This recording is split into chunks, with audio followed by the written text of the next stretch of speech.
Assalamualaikum warahmatullahi wabarakatuh.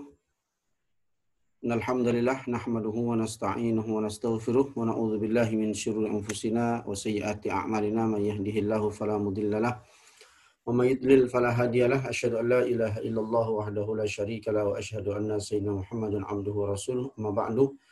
Anak-anak, alhamdulillah pada kesempatan kali ini kita bisa bertemu kembali setelah kita melaksanakan ujian tengah semester untuk mengambil penilaian di setengah semester kemarin. Kali ini kita lanjutkan pembahasan pada kitab Sulam Taufik.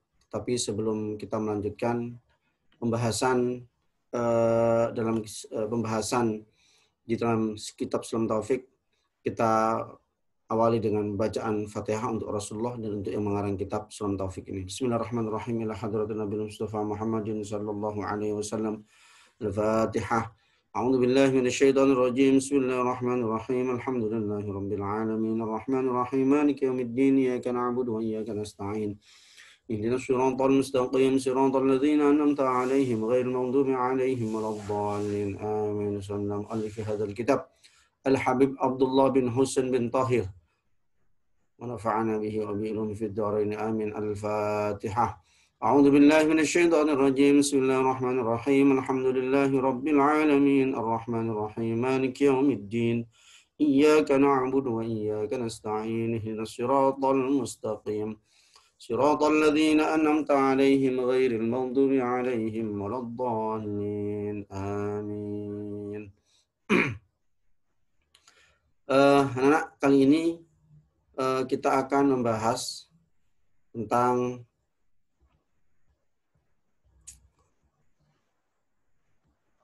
hal yang najis dan cara menghilangkan najis itu, gitu ya. Najis dan hal yang bisa menghilangkan najis. Caranya mensucikan najis, jadi seperti itu. Jadi pembahasan kali ini adalah cara mensucikan najis. Bismillahirrahmanirrahim. Qala al-mu'allif rahimahullahu ta'ala wa nafa'ani bihi wa bi ulumi fid dharain amin. Faslun fin najasati wa izalatiha. Bab menjelaskan tentang macam-macam najis dan cara menghilangkan najis. Wa min syururitis sholati at-taharatu 'anil najasah. Sebagian syarat salat atau syarat-syarat salat salah satunya adalah suci dari najis, ya. Fil badani. Najis itu harus dihilangkan dari badan kita, wa thawbi dan baju, wal makani dan tempat, ya.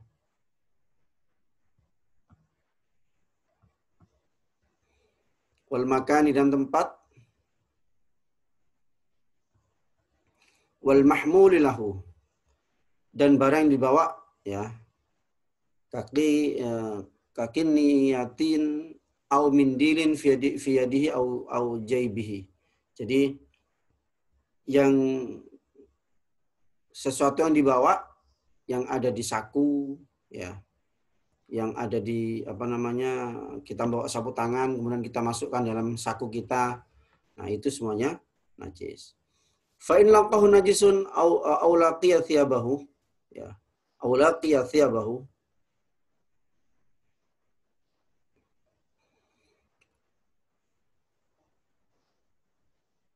apabila bertemu najis atau menyentuh,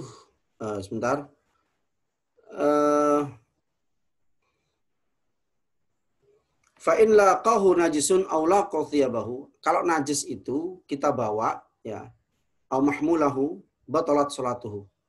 Jadi kalau najis itu kita bawa dalam salat kita, maka salat kita menjadi batal. Illa ayyulqihu halan, kecuali kemudian dihilangkan secara langsung. Au yakunu ma'fun anhu kadami jurhihi, atau najis yang memang dima'fu. Najis yang dianggap ini meskipun ada najis tapi najis yang diampuni, seperti luka yang memang darahnya itu keluar dengan sendirinya. Jadi Ustaz contohkan begini, ya. Kalau badan tadi syaratnya sholat itu harus suci dari najis, baik badan kita, baju kita, tempat yang kita tempati untuk sholat, kemudian sesuatu yang kita bawa itu nggak boleh ada najisnya. seandainya saat sholat kita kemudian terkena najis baju kita, gitu ya, terkena najis, kemudian najis ini langsung kita hilangkan. Contoh saat sholat kemudian ada cicak yang kemudian dia mengeluarkan kotorannya jatuh di tangan kita ini. Maka kalau kita langsung hilangkan begini, maka najis itu dianggap ma'fu, diampuni, tidak sampai membatalkan sholat kita. Tapi kalau kita biarkan najis itu nempel terus tangan kita, maka sholat kita menjadi batal. Kecuali kalau saat sholat, kemudian sebelum sholat sudah ada luka, gitu ya. Contoh di tangan kita ada luka nih, saat sholat, sebelum sholat sudah ada luka. Memang habis jatuh atau habis apa, ada luka, keluar darah sudah dibersihkan saat mau sholat. Tapi ketika tengah-tengah sholat kok keluar darahnya, maka itu tidak masalah dan tidak membatalkan sholat, gitu ya. Kecuali kalau najisnya itu memang dari sebelum sholat sudah keluar darah dan kita nggak membersihkan, maka sholat kita nggak sah, harus dibatalkan sholat kita.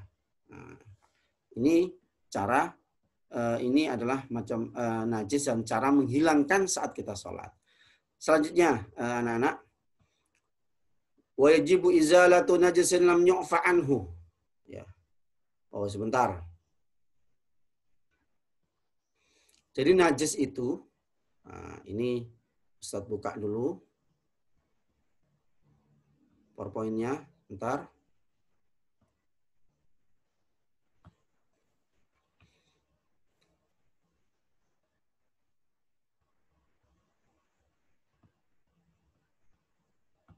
Ya.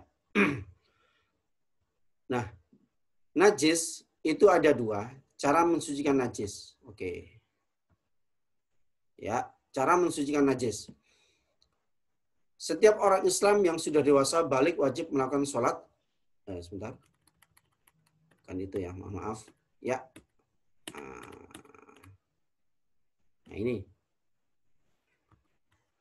Nah, najis itu ada najis ainiyah, ada najis hukmiyah. Yang ainiyah itu yang kelihatan, Mas, Mbak. Ya. Satu lagi, ada ainiyah, ada hukmiyah. Ainiyah itu kelihatan najisnya. Contoh nih, ada najis di tangan kita. Kotoran apalah, kotoran burung atau kotoran apapun yang ada di sini, ya. Itu disebut dengan najis ainiyah yang kelihatan najisnya. Jadi kalau kelihatan najisnya disebut dengan ainiyah. Nah, hukmiyah itu najis yang sudah hilang bendanya, tapi masih dianggap najis. Satu lagi, hukmiyah itu sudah hilang bendanya, tapi masih dianggap najis. Karena belum disucikan, cuma dihilangkan saja. Belum dikasih air, belum sesuai dengan cara sebagaimana kita mensucikan najis. Oke. Najis ainiyah. Nih, najis ainiyah adalah najis yang memiliki warna, bau, dan rasa. Contoh, saat kita terkena kotoran burung, semuanya ya, ada kotoran burung nempel di tangan kita, itu disebut dengan ainiyah, yang masih ada warna, masih ada bau, masih ada rasa, maka itu disebut dengan najis ainiyah, gitu ya. Nah, kalau sudah dibuang najisnya, seret, kita ambil tisu, kita buang, ini belum suci. Karena masih diberi hukum namanya najis hukmiyah. Apa najis hukmiyah itu? Najis hukmiyah adalah tidak ada lagi najis yang tidak memiliki warna. Jadi najisnya sudah nggak kelihatan, warnanya nggak kelihatan, gitu ya. Kemudian cuman bau dan rasa yang masih ada. Nah, paham ya? Cuman bau dan rasa yang masih ada. Maka itu disebut dengan najis hukmiyah. Dengan kata lain, najis ainiyah adalah najis yang masih ada wujudnya, sedangkan najis hukmiyah adalah najis yang sudah tidak ada wujudnya. Namun secara hukum masih dihukumi najis. Paham ya? Jadi kalau ada kotoran nempel di tangan kita, kemudian kita buang najisnya, kita ambil tisu, kita buang najisnya, ini masih dihukumi najis hukmiyah meskipun ainiyahnya bendanya sudah habis, sudah nggak ada. Tapi belum disucikan, cuma diambil saja. Ya, karena mungkin warnanya sudah nggak ada, tapi bau dan rasanya masih ada. Atau salah satunya, warna sudah nggak ada, kemudian rasa sudah nggak ada, tapi baunya masih ada. Maka itu disebut dengan najis hukmiyah. Selanjutnya nih anak-anak. Nah, cara mensucikannya seperti apa? Jadi kalau sudah dihilangkan najisnya, dihilangkan bendanya, gitu ya, kita ambil air, kemudian kita hilangkan dengan air, seret, gini, dihilangkan dengan air, ya. Kemudian apa? Dibau. Ini masih bau apa enggak? Kalau sudah hilang baunya, berarti sudah dianggap suci, gitu ya. Itu mudah kalau najis hukmiyah. Nah, sekarang nih anak-anak, kita akan membahas tentang najis mughal, pembagian najis. Oke. Kita akan bahas tentang pembagian najis.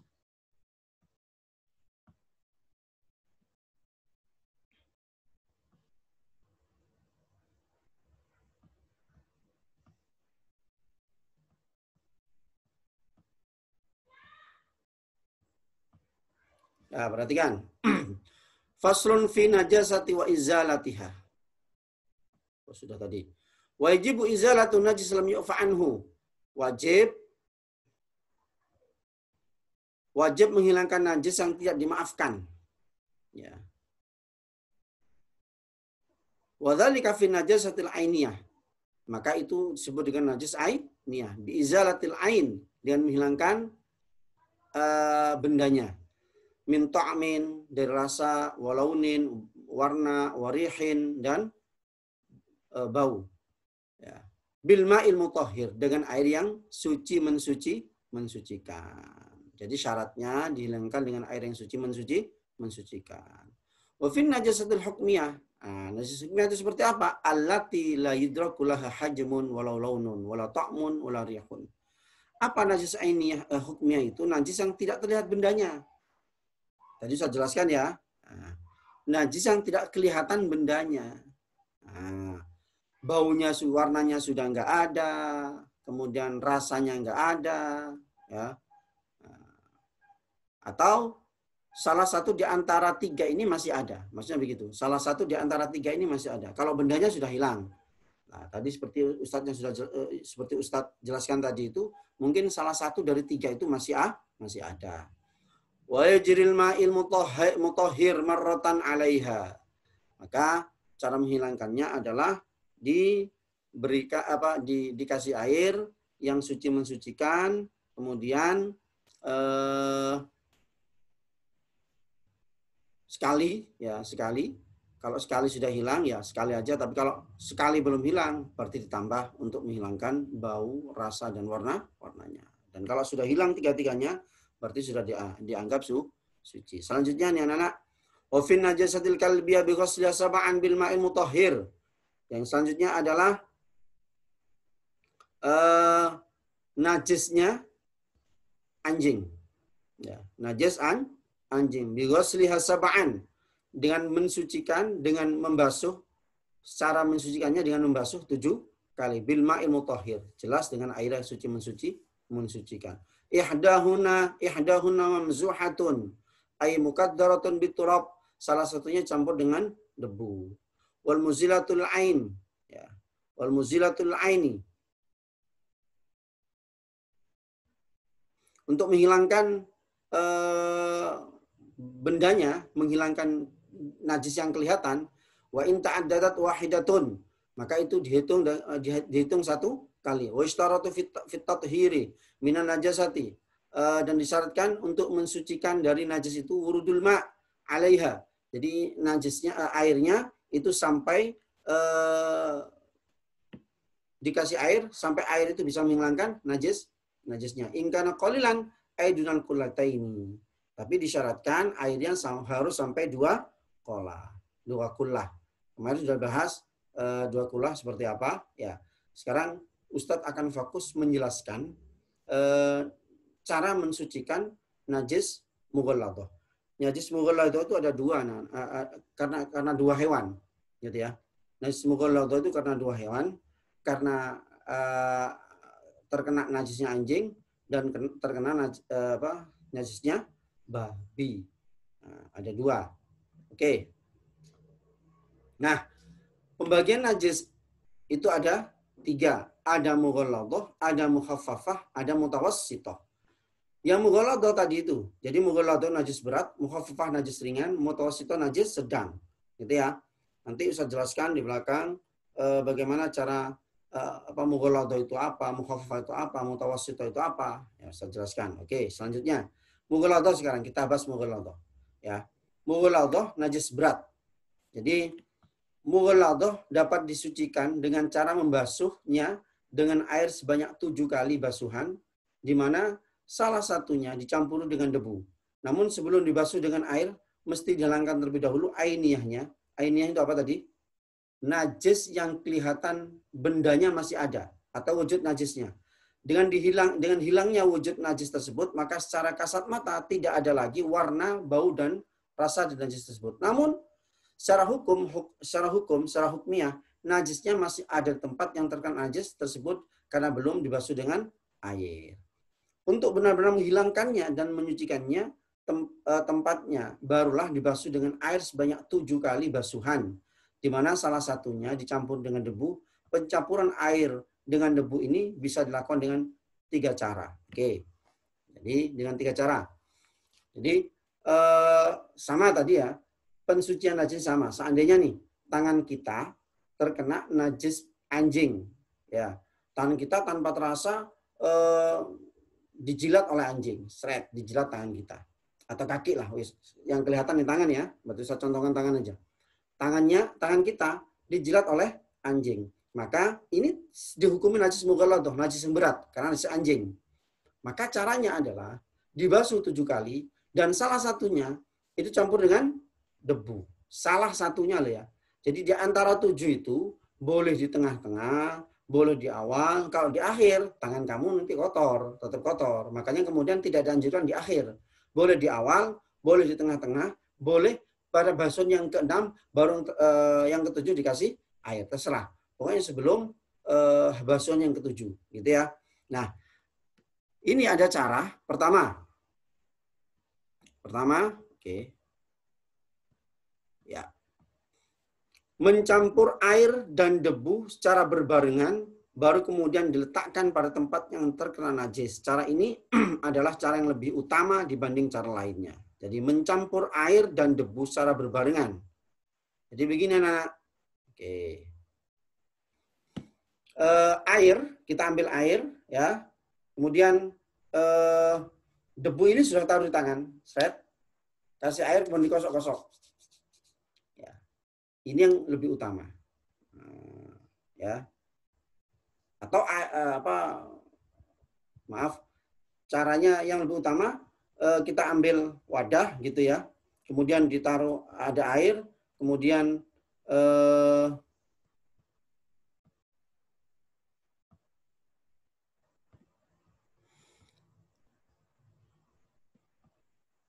ini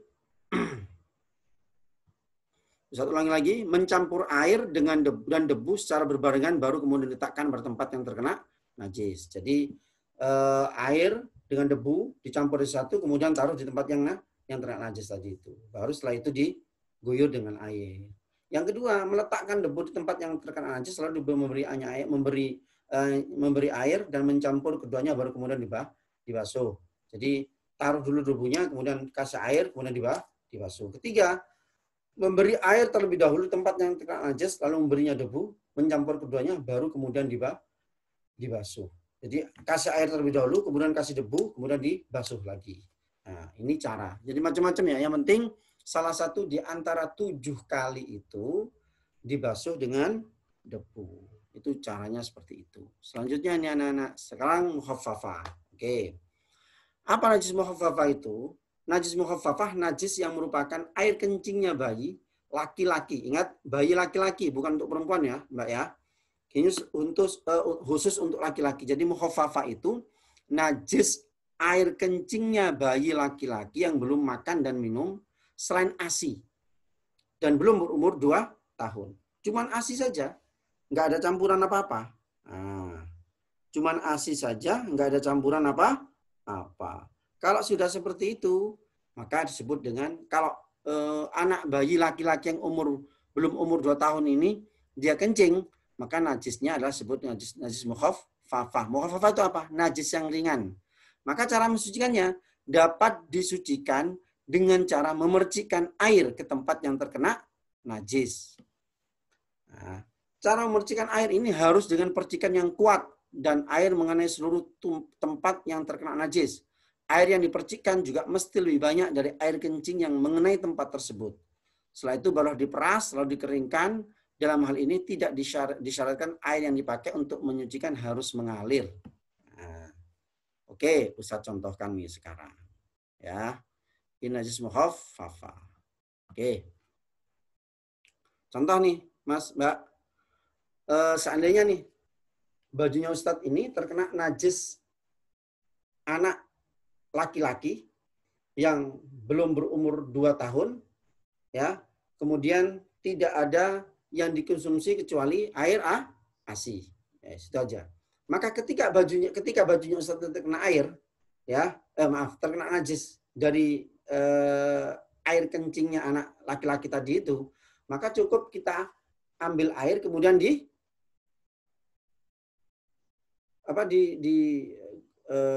diguyurkan di najis di baju yang terkena najis itu tadi. Cukup itu aja. Kemudian diperas, selesai. Ya, beda dengan apa? Najis mughalladhah. Itu cara membersihkan tempat ya atau apapun yang terkena najis mukhaffafah, yaitu najis air kencingnya anak laki-laki yang belum berumur 2 tahun dan mengkonsumsi air ASI saja. Kan begitu. Nah, ini mukhaffafah. Nah, ya. Mukhaffafah. Dan perlu kita ingat, airnya itu lebih banyak daripada kencing najis yang kencing tadi itu. Ya, selanjutnya nih anak-anak. Mutawassithah. Ya, mutawassithah ini tengah-tengah. Dan mutawassithah ini sudah Ustaz jelaskan tadi itu. Jadi dihilangkan dulu benda najisnya, kemudian diambil air, kemudian diguyur dengan air, ya selesai. Itu mutawassithah. Jadi dihilangkan dulu benda najisnya, ya wujud najisnya dihilangkan, dibuang dulu, baru dibersihkan dengan air. Kalau sudah hilang bau rasa dan warnanya, maka itu dianggap suci. Ya. Sebagai contoh nih. Sebagai contoh kasus, bila seorang anak buang air besar di lantai ruang tamu, umpamanya, maka langkah pertama untuk menyucikannya adalah dengan membuang lebih dahulu kotoran yang ada di lantai. Ini berarti najis, ainiyahnya sudah tidak ada. Dan yang tersisa adalah najis hukmiyah, seperti yang sudah Ustaz jelaskan tadi. Setelah yakin bahwa wujud kotoran itu sudah tidak ada, dengan tidak ada warna, bau, dan rasa, dan lantai juga terlihat kering, baru kemudian menyiramkan air ke lantai yang terkena najis tersebut.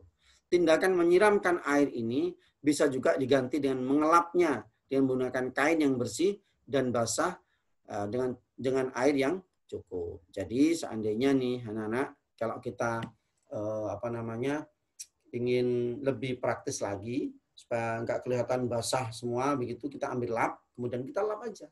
Ya, kita lap aja. Kalau sudah dilap ini sekali, 2 kali sudah bersih, nggak ada bau, tidak ada rasa, tidak ada warna, maka sudah dianggap hilang najis itu, baik itu secara ainiyah maupun hukmiyah. Ini cara apa? Mensucikan najis. Tadi jadi Ustaz ulangi lagi, najis itu bisa dihukumi ainiyah dan bisa dihukumi hukmiyah. Selanjutnya pembagian najis, ada najis mughalladhah, mukhaffafah, dan mutawassithah. Dan semuanya sudah ada cara mensucikan 3 najis tersebut. Cukup. Demikian apa yang saya sampaikan. Semoga bermanfaat.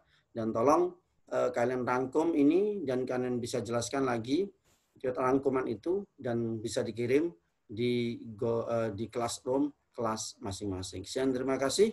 Assalamualaikum warahmatullahi wabarakatuh.